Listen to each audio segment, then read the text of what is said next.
Hey folks, Mazel Tov, Bar Mitzvah. Don't make this mistake. As you walk into a hall here, here's dead space.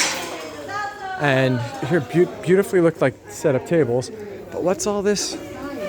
What is all this space doing? Maybe that as people come in, they feel like they're not like, oh, here's a table there. But there's at least a meter there. And then when we look, I'll be with you in 1 second. And then meanwhile, we've got the dance floor here, which we want the dance floor to be not too big, but also not too small. And when I look at this number of guests, I'm not going to show people's faces here, this number of guests, I think if I'm going to get all these people up and dancing, they're going to need space. And specifically, they're going to need spaces to make circles. So a circle, while we might have a long space from wall to wall, it's kind of a rectangular space. While we want to make circles, we need at least a square space.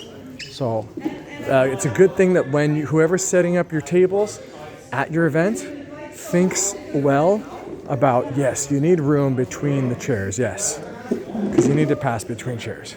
But you don't need like a mile of room between spaces. So it really does make the difference between what we as DJs can affect at a party, what we can affect, those magic musical moments of simcha and bonding and oxytocin and al yedei rikudim nichiat kaf al kaf require a dance floor with enough space, ample space, not too much.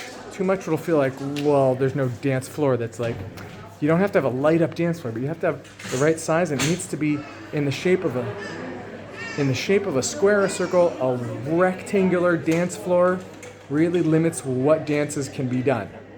You can't just do like the Cotton Eye Joe in 2 long lines for a whole, party. Okay? So think about that when you're setting up your hall, when you think about how you're going to be setting up your hall. Very important. And this tip is brought to you by Holy Simchas.